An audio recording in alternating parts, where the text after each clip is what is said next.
నమో బుద్ధాయ. జై భీమ్, జై భారత్, జై సంవిధాన్.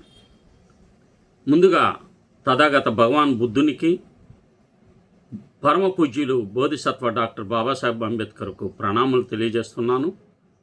నా పేరు బేతాళ సుదర్శనం. నేను భారతీయ బౌద్ధ మహాసభ మరియు సమతా సైనిక దళ్ ఆంధ్రప్రదేశ్ రాష్ట్రానికి అధ్యక్షుడిగా పనిచేస్తున్నాను. సోషల్ మీడియాలో అవగాహన లేకపోవచ్చు, లేక చరిత్ర తెలియకపోవడం అవ్వచ్చు, లేదా అన్నీ మాకే తెలుసనే కొంతమంది భ్రమల్లో కూడా ఉండవచ్చు. సత్యాన్ని సత్యంగాను, అసత్యాన్ని అసత్యంగాను తెలుసుకొని వాస్తవాలు తెలియకుండా తమకు నచ్చినట్లు కామెంట్లు చేయటం ద్వారా మన కోసం త్యాగం చేసిన వారిని అగౌరవపరచటం సమంజసంగా ఉండదు. అందుకనే పదే పదే కొన్ని అంశాలు ప్రజలకు తెలియడానికి కోసం నేను సోషల్ మీడియా ద్వారా ప్రయత్నం చేస్తున్నాను. ఈరోజు నేను మాట్లాడాలనుకున్న అంశము, డాక్టర్ అంబేద్కర్ ఫోటో తగిలించుకున్నంత మాత్రాన ఎవరు సూర్యపుత్రుల వారసులు కాలేరు. బాబాసాహెబ్ పరినిర్వాణం చెందిన తర్వాత బాబాసాహెబ్ స్థాపించిన సంస్థలను, ట్రస్టులను ఎలాగైనా సరే తమ ఆధీనంలోకి తెచ్చుకోవాలని, తద్వారా ఆస్తులను కూడబెట్టుకోవాలని చాలామంది ప్రయత్నం చేశారు. దేశంలోని అనేక సంవత్సరాల నుండి బౌద్ధానికి, బ్రాహ్మణత్వానికి ప్రచ్ఛన్న యుద్ధం జరుగుతూనే ఉంది. అందులో భాగంగా మనువాదులు చిత్తశుద్ధి లేని, వెన్నెముక లేని, నిజాయితీ లేని, నైతికత లేని మోసగాళ్లను చేరదీసి వారికి అండగా నిలబడి సూర్యపుత్ర వంశానికి చెందిన నిజమైన సామాజిక యోధులను అనేక రకాలుగా ఇబ్బందులు పెడుతూ ఆస్తులను కొల్లగొట్టి సమాంతర ఆర్గనైజేషన్స్ను నడుపుతూ రకరకాల సంస్థలను, చిహ్నాలను సృష్టించి సమాజంలో అయోమయం ఆంజనేయులను సృష్టించి గందరగోళ పరిస్థితిని సృష్టించారు. బాబాసాహెబ్ చేత స్వయంగా స్థాపించిన సంస్థలను కూడా బ్రాహ్మణీయ పార్టీలకు అనుబంధ సంస్థలుగా మార్చిన అతి నీచమైన సంస్కృతి నెలకొల్పడమే కాకుండా సూర్యపుత్ర వంశానికి చెందిన వారికి కూడా వాస్తవాలు గుర్తెరగక నకిలీలకు ఘనకీర్తి ఇస్తున్న సామాజిక నేరగాళ్లు ఇబ్బడి ముబ్బడిగా తయారయ్యారు. ఇంకా ఎన్నాళ్ళు ఈ అకృత్యాన్ని సత్యంగాను అసత్యాన్ని అసత్యంగాను తెలుసుకుంటారు? సత్యాన్ని తెలుసుకోలేరా? బాబాసాహెబ్ డాక్టర్ అంబేద్కర్ వంశావళిని తెలుసుకోండి. బాబాసాహెబ్ తండ్రి రామ్జీ మాలోజీ సక్పాల్, తల్లి భీమాబాయిలకు బ్రతికిన సంతానం బలరాం రామ్జీ అంబేద్కర్ సోదరుడు. మూడోవారు గంగాబాయి లక్డా వాడేకర్ సోదరి. 4 రమాబాయి మాల్వాకర్ సోదరి. 5వారు ఆనందరావు రామ్జీ అంబేద్కర్ సోదరుడు. 6 మంజులాబాయి యేసు పండేర్కర్ సోదరి. 7 తులసీబాయి ధర్మ కంతేకర్ సోదరి. మొత్తం 3 మగపిల్లలు, 4 ఆడపిల్లలు. భీమరావు రామ్జీ అంబేద్కర్, రమాబాయి భీమరావు అంబేద్కర్ భార్య. వీరికి ఒకే ఒక కొడుకు యశ్వంతరావు మాత్రమే బ్రతికారు. యశ్వంతరావు భీమరావు అంబేద్కర్ కొడుకుకు మీరాతాయి యశ్వంత్ అంబేద్కర్ కోడలు. ప్రకాష్ అంబేద్కర్ ఆయన పెద్ద మనవడు. అంజలి ప్రకాష్ అంబేద్కర్ మనవడు, ప్రకాష్ అంబేద్కర్ మనవడు భార్య. రమాబాయి ఆనంద్ తేల్తుండే మనవరాలు. భీమరావు యశ్వంత్ అంబేద్కర్ 2వ మనవడు. దర్శన భీమరావు అంబేద్కర్ వారి మనవడి భార్య. ఆనందరాజ్ అంబేద్కర్ 3వ మనవడు. వారి భార్య పేరు మనిషా ఆనందరాజ్ అంబేద్కర్, మనవడు భార్య. సుజాత్ ప్రకాష్ అంబేద్కర్ ముని మనవడు. ప్రాచీ ఆనందరావు తేల్తుంబడే ముని మనవరాలు. రష్మి ఆనందరావు తేల్తుంబడే ముని మనవరాలు. హృషిత్ భీమరావు అంబేద్కర్ ముని మనవరాలు. సాహిల్ ఆనందరాజ్ అంబేద్కర్ ముని మనవడు. ఆమన్ ఆనందరాజ్ అంబేద్కర్ ముని మనవడు. పైన పేర్కొన్న వారు మాత్రమే బాబాసాహెబ్ కుటుంబ సభ్యులు. మరి బాబాసాహెబ్ డాక్టర్ భీమ్రావ్ అంబేద్కర్ ముని మనవడని చెప్పుకుంటున్న రాజారత్న సక్పాల్ ఎవరు? బాబాసాహెబ్ సొంత కుటుంబానికి చెందిన రాజారత్న సక్పాల్ అని చెప్పుకుంటున్న వారికి ఎలాంటి బంధుత్వం ఉంది? ఆ కుటుంబాలు ఇప్పుడు కలిసే ఉన్నాయా? రాజారత్న సక్పాల్ బాబాసాహెబ్ అంబేద్కర్ అని చెప్పుకుంటున్న ముని మనవడా? ఈ విషయాలు అందరూ తెలుసుకోవాలి.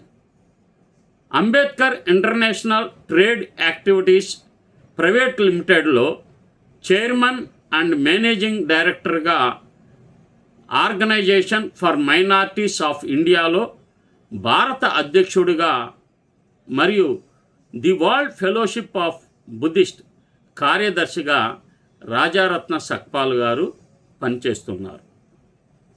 వారి డీటెయిల్స్ మీరు గూగుల్లో సెర్చ్ చేస్తే మీకు ఆ సమాచారం ఉంటుంది. మహాపురుషుడు రామ్జీ సక్పాల్, భీమాబాయిలకు బ్రతికిన 3 మగపిల్లలు బలరాం, ఆనందరావు, భీమారావు అంబేద్కర్. డాక్టర్ అంబేద్కర్ అన్నయ్య ఆనందరావు గారికి ఆనందరావు లక్ష్మీబాయిలకు ముకుందరావు గారు ఏకైక సంతానం. ముకుందరావు గారి భార్య పేరు శైలజ. ముకుందరావు గారికి అశోక్, దిలీప్, కాశీనాథ్ మెహితి, సుజాత రమేష్ కదం పిల్లలు. అశోక్, అశ్విని గారికి సందేశ్, రాజారత్న పిల్లలు. రాజారత్న అమిత్కు ప్రిషా అనే కుమార్తె ఉంది. రాజారత్నం గారు డాక్టర్ అంబేద్కర్ గారి అన్నయ్య ఆనందరావు గారి 4వ తరానికి చెందిన కుమారుడు మాత్రమే. డాక్టర్ అంబేద్కర్ మనవాళ్ళు ఏం చేస్తున్నారు? ప్రకాష్, భీమారావు, అంబేద్కర్లది ఒకే మాట ఒకే బాట. 3 ఫుల్ టైమర్స్. అత్యంత ఉన్నత చదువులు చదివి చాలా సాదాసీదా జీవితాన్ని కొనసాగిస్తున్నారు. వారు బ్రాహ్మణీయ శక్తులకు పనిముట్ల కింద తయారైన వ్యక్తులను ఆర్గనైజేషన్ నుంచి బయటకు పంపలేక రిపబ్లికన్ పార్టీ ఆఫ్ ఇండియాను పూర్తిగా రద్దు చేసుకొని బాలాసాహెబ్ ప్రకాష్ అంబేద్కర్ వంచిత బహుజన అగాడి అనే డిప్రైవ్డ్ మెజారిటీ ఫ్రంట్ విబిఏను మార్చి 20, 2018 స్థాపించారు. ఇప్పుడు ఇది ఒక బహుజన భారతీయ రాజకీయ పార్టీ. ఈ పార్టీ ప్రాథమికంగా మహారాష్ట్రలో ఉంది. 2019 ఎలక్షన్లో 14% ఓట్లు సంపాదించింది. ప్రస్తుతం డాక్టర్ అంబేద్కర్ వారసుడు మహోపాసక భీమరావ్ యశ్వంత్ అంబేద్కర్ నిరంతర కృతనిశ్చయంతో క్షేత్ర పర్యటనలు చేస్తూ భారతీయ బౌద్ధ మహాసభ, సమతా సైనిక దళను బలోపేతం చేయడానికి తన శక్తి మేరకు పనిచేస్తున్నారు. దేశంలో గ్రూపులుగా విడిపోయిన బిఎస్ఐ, ఎస్ఎస్డీలు ఎన్ని ఉన్నాయో వాటినన్నిటినీ ఏకం చేసే గట్టి ప్రయత్నం చేస్తున్నారు. 3వ వారు ఆనందరాజ్ యశ్వంత్ అంబేద్కర్. 2 జూన్ 1967 జన్మించారు. మహారాష్ట్రకు చెందిన భారతీయ సామాజిక కార్యకర్త, ఇంజనీర్ మరియు రాజకీయ నాయకుడు. అతను రిపబ్లిక్ సేన నాయకుడు.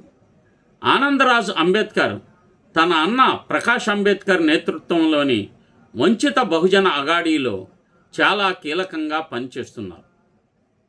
ఒకవేళ బోధిసత్వ డాక్టర్ బాబాసాహెబ్ అంబేద్కర్ పునర్ధానం చెంది తన చేత స్థాపించబడిన సంఘాలు ఏ విధంగా పనిచేస్తున్నాయో అని పరిశీలించటానికి వస్తే ఈ నమ్మక ద్రోహులు ఈ విధంగా ప్రశ్నిస్తారేమో. అది చాలా విచారంగా ఉంటుంది. ఆ ఊహే. బాబాసాహెబ్, మీ చేత స్థాపించబడిన సమతా సైనిక దళ్, భారతీయ బౌద్ధ మహాసభను ఎదుర్కొనడానికి మేము రకరకాల సంఘాలను, సంస్థలను మనువాదుల సహకారంతో స్థాపించాం. మీ చేత స్థాపించబడిన రిపబ్లికన్ పార్టీ ఆఫ్ ఇండియాను కాంగ్రెస్కు, బీజేపీకి మాకు అవసరం వచ్చిన చోటల్లా తాకట్టు పెట్టాం. మీ పార్టీని ఎదుర్కొనడానికే కుల ఆధారిత పార్టీలను, ప్రాంతీయ పార్టీలను ఏర్పాటు చేశాం. మీ చేత స్థాపించబడిన ఎస్ఎస్డి, బిఎస్ఐలను కబళించేశాం. ఆస్తులను కొల్లగొట్టడానికి కబ్జా చేశాం. మీ సంస్థలను మనువాద పార్టీలకు అనుబంధ సంఘాలుగా మార్చేశాం. ఇప్పుడు మాకు కావాల్సింది మీ ఫోటో మాత్రమే, కానీ మీరు చెప్పిన భావజాలం కాదు. మా మనుగడ కోసం మీరు మాకు అడ్డొస్తే అడ్డు తొలగించడానికైనా సిద్ధమే అనే సన్నాసులు మనువాదులకు ఓడింగం చేస్తున్నారు. బహుజన సమాజంలో పెడదారిన పట్టిన విశ్రులంక బానిసత్వాన్ని ప్రతిఘటించడానికి, అహిర్నిశలు శ్రమించడానికి, ఒక జట్టుగా పనిచేయడానికి కృతనిశ్చయంతో పనిచేస్తున్నాం. సత్యాన్ని గుర్తెరిగి మాతో కలిసి పనిచేయడానికి ముందుకు రావాలని విజ్ఞప్తి చేస్తున్నాం. నమో బుద్ధాయ. జై భీమ్, జై భారత్, జై సంవిధాన్.